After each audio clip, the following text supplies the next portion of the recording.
What's up, y'all? It's Ty. In this video, we're going to be looking at Kenny getting his thoughts on the Mikal Bridges trade to the Villanova Knicks. Now they have Jalen Brunson, Dante DiVincenzo, Josh Hart, Mikal Bridges. It is absolutely nuts. Now, what did the Knicks give up? A ton. They gave up a ton. I think, 5 first-rounders, a pick swap, a second-rounder. They gave up, in my opinion, bigger than Rudy Gobert type package. It was a big package. And it makes the trade for KD even crazier. What the Suns basically gave up for KD was 9 first-round picks. Uncharted territory. Absolutely crazy. Shout out to Kenny. Let's get it. What's the word, y'all? Whoa. Mikal Bridges. He's a Knick, man. He's a Knick. It happened. It happened like 2 hours ago, if I'm being honest with you, but I was too busy. This trade came out of nowhere. I couldn't drop what I was doing, but hey, we here. And I guess I got to start saying this now with these quick reaction videos. I hold the right to switch my opinion if things start shifting over the next couple of days. Agree. Because I don't know. I didn't watch his second Josh Giddey video, but initially when the Josh Giddey trade happened, he was like, he wasn't super happy. And I didn't think it was the best trade, but I didn't think it was horrible for the Bulls. It's a week or so, okay? So when we do these initial reaction trades, my word is not bond. My opinion is always fluid. But now Mikal Bridges adds the 4th Nova boy to the bunch. It's literally the Villanova Knicks now. It is. They were all on a FaceTime call last night. I don't know if y'all saw it, but it was on Twitter. Josh Hart posted it. I mean, that was kind of cool to see too. Away from the Infinity Gauntlet, and I don't know what happens if Leon Rose snaps his fingers and he's got that fifth guy. Ryan Arcidiacono, I hope you and your agent are sitting next to that phone because you might get that call. Jalen Brunson, Josh Hart, Dante DiVincenzo, and now Mikal Bridges. Who even was the big man on that team? I don't even remember on that Nova team. This is different. We just very rarely in history have we seen one team be represented so much on a singular NBA roster. You know what I'm saying? Like Dukes and Kentucky's, they always got a couple people on the team because they just produce so many NBA players. But Villanova obviously just have success, but this many of them on one team is kind of crazy. Let's talk about the trade though, because hey, I will say this right up top. Magnificent work from Sean Marks. Whoa. I mean, he's done some good things throughout his career. Do not get me wrong. The last couple of years have not been, let's say, amazing for them over there. But this right here, this trade right here, come on, man.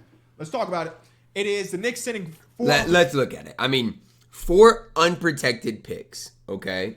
You guys can see that in 2025, 2027, 2029, 2031. A 2025 protected Milwaukee first, a 2028 unprotected pick swap, a 2025 second round pick, and a 2026 second round pick. So if I have my things right, it's 5 first rounders, a pick swap, and 2 second rounders. Protected picks. 4 of them. 25, 27, 29, 31. That's 1 more pick from the Milwaukee Bucks that's protected for this year. For next year. And an unprotected swap in 2028. And a second rounder for this year. One of my favorite things about this trade is this pick. Is this one. Does Leon Rose tell Sean Marks, yeah, I'm not doing this deal unless you give me a second for next year? What is this second round pick doing for the Knicks? Watch they draft the next Jokic with it or something. No, it's draft or it's trade value though. I don't know. Let's say right now, because the Knicks got those 4, and I don't know where really Julius Randle fits in this equation, where OG Anunoby fits in this equation.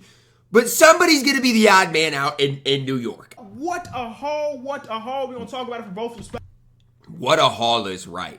And I don't want to use the term overpay.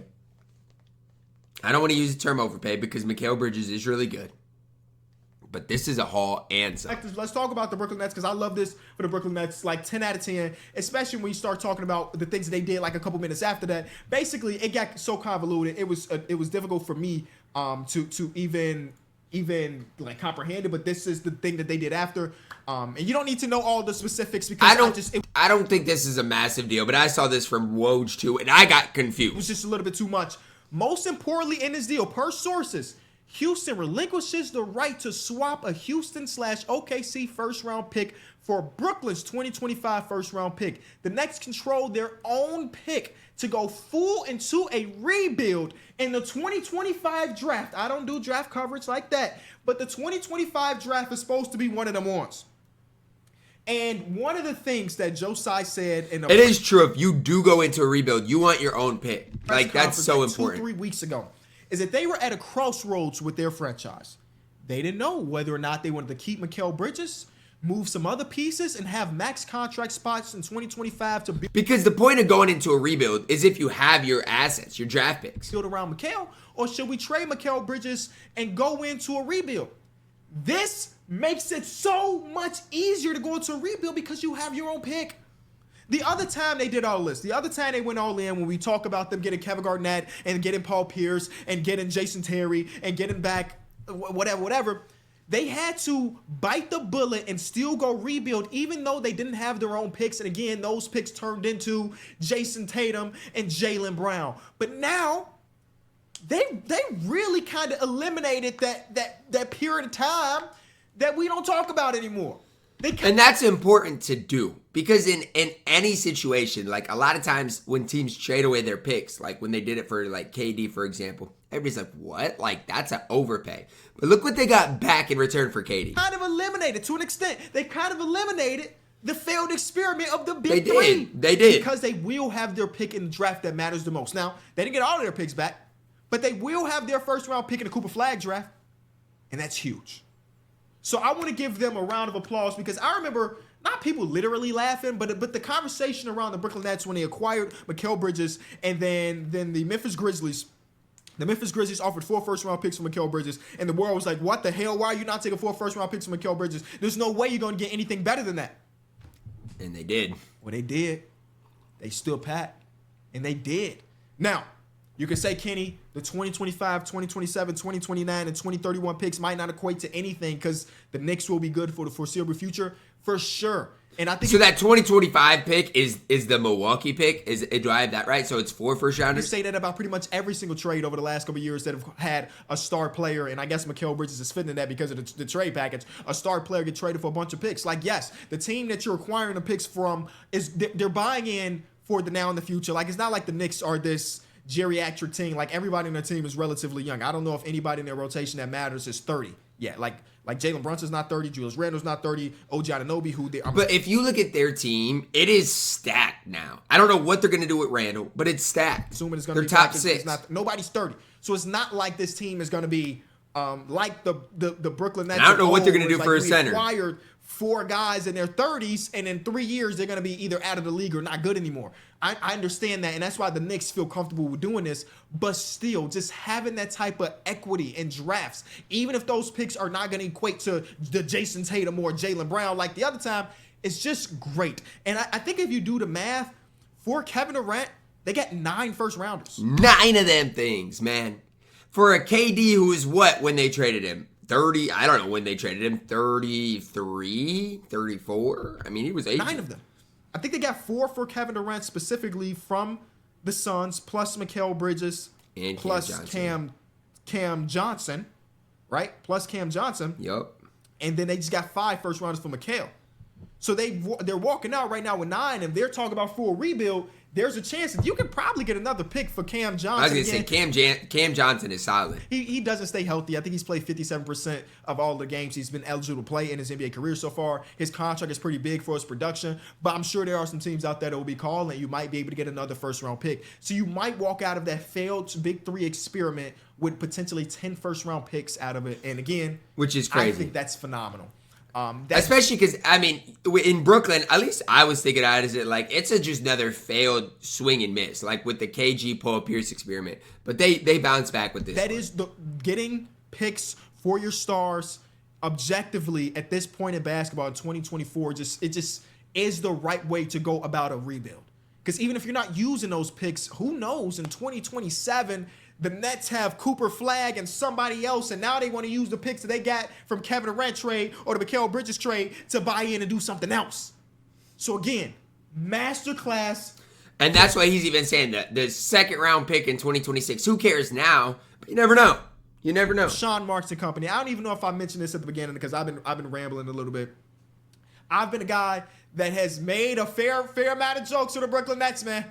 You know what I'm saying? We got to the NBA Finals, and I had a tweet. Thank you to the Nets because Jason Tatum and Jaylen Brown are part of the Nets deal. Kyrie Irving was a part of a Nets deal. Both of those teams that fought in the finals. the Nets had a good part in building those teams. They did. So I've got my jokes off, but there's no jokes here. This is phenomenal. I'm not gonna lie though. If KD shoes were a little bit smaller, man, the Nets could have done it. You look at what Ian Begley, I don't know if I'm ever pronouncing this man's name wrong, right or wrong. He tweeted this. Nets surely didn't want to trade Mikal Bridges to Brooklyn, but Bridges' side was prepared to force the issue by telling teams he wanted to be with New York. So, like, considering Mikal said it's Brooklyn. I was going to say, I thought Brooklyn had all the leverage because obviously the Knicks wanted Bridges, but it sounded like Bridges was ready to force the hand. It's New York or nothing. They walked out great. Now, of course, Leon Rose and them didn't know that. Leon Rose didn't know that Mikal Bridges was like, it's here or no other place. But they used all the leverage that they had to walk out with a plethora of picks. Now, let's talk about the New York Knicks because obviously they got the player.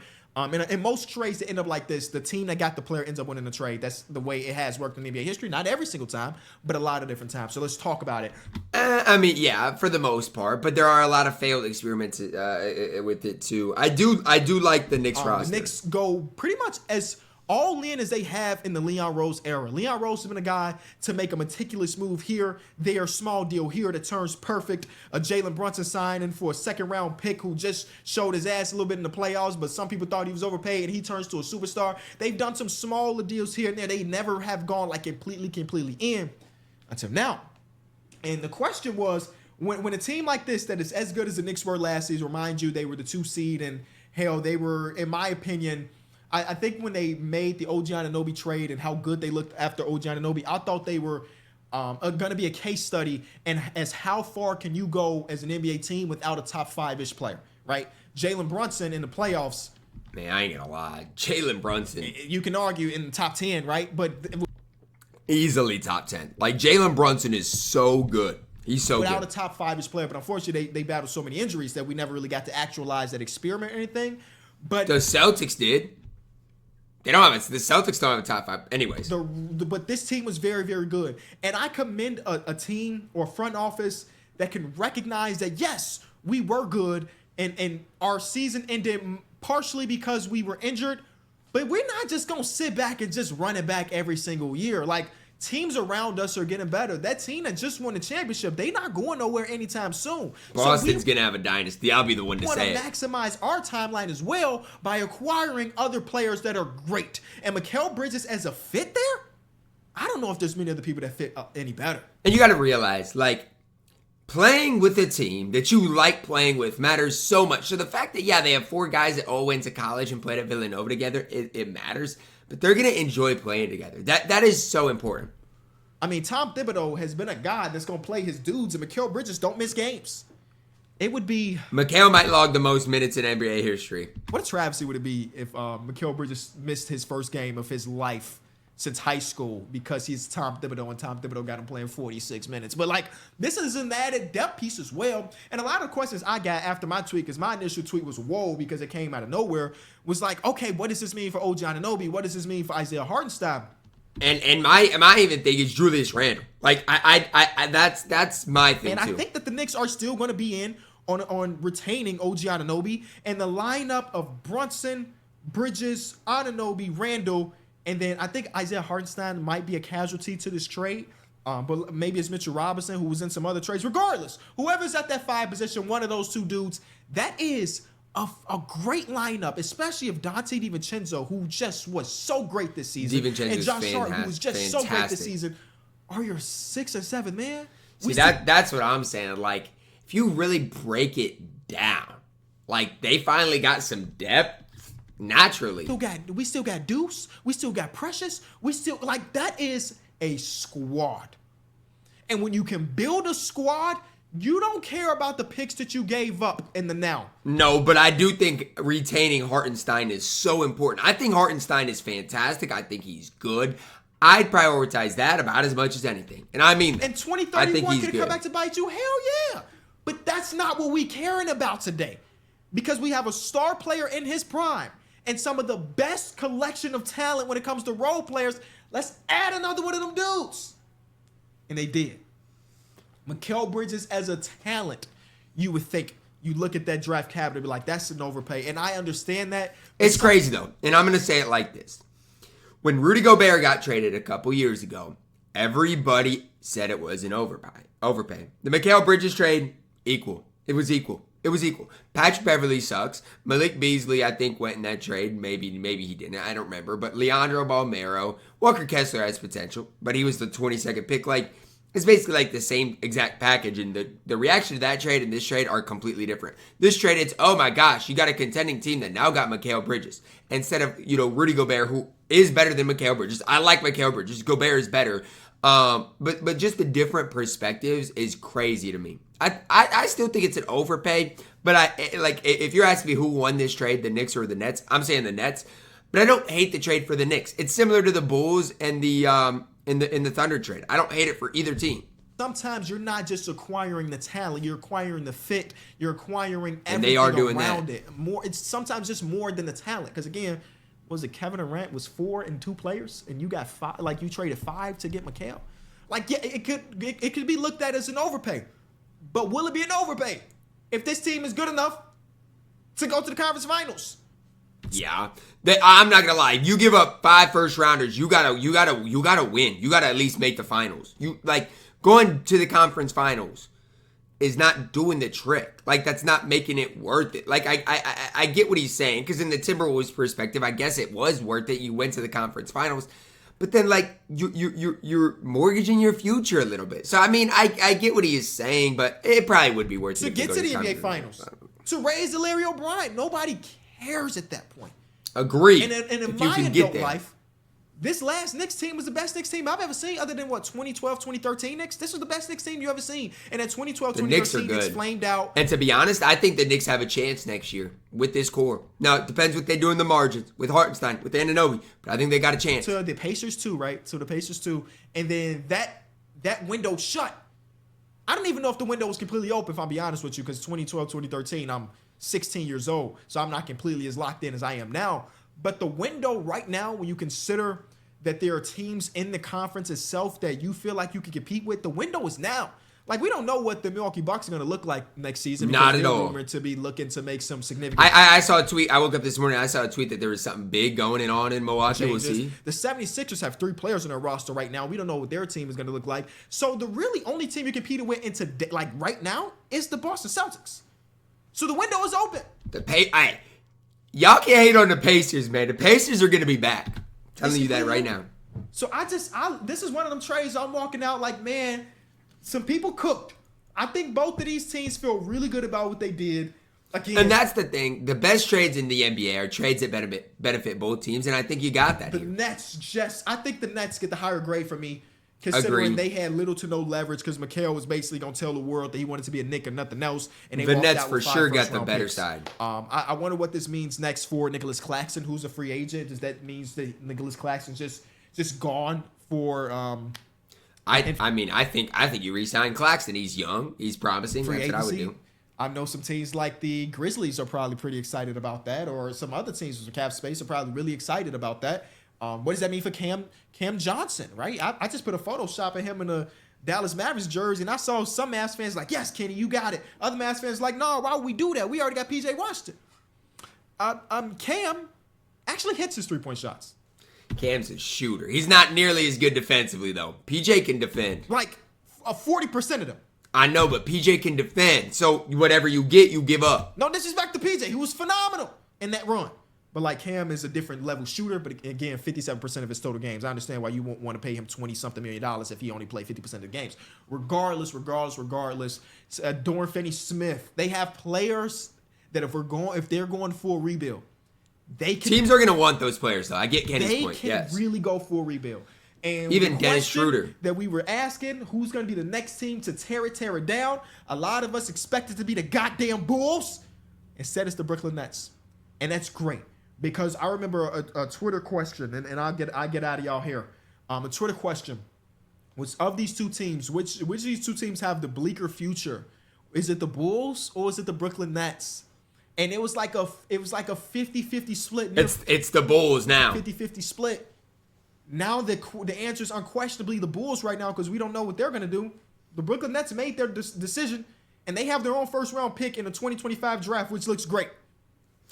That is a big pick, especially if you want to for sure tank next season. Looks great. So they could tear it down. Cam Thomas might average 40 next season. Give me all of the Cam Thomas minutes. Ben Simmons rehabilitation? Come on, man. I don't know. I'm just excited. Get Ben Simmons out of there, draft man. is tomorrow. So this is not the only trade we gonna get. I'm excited, man. Man, shout out to Kenny, man. Shout out to Kenny. He breaks these trades down incredibly well. I still think I'd give like the Nets like an A+. I don't think the Nets could have gotten anything more. I'm gonna give the Knicks a B-.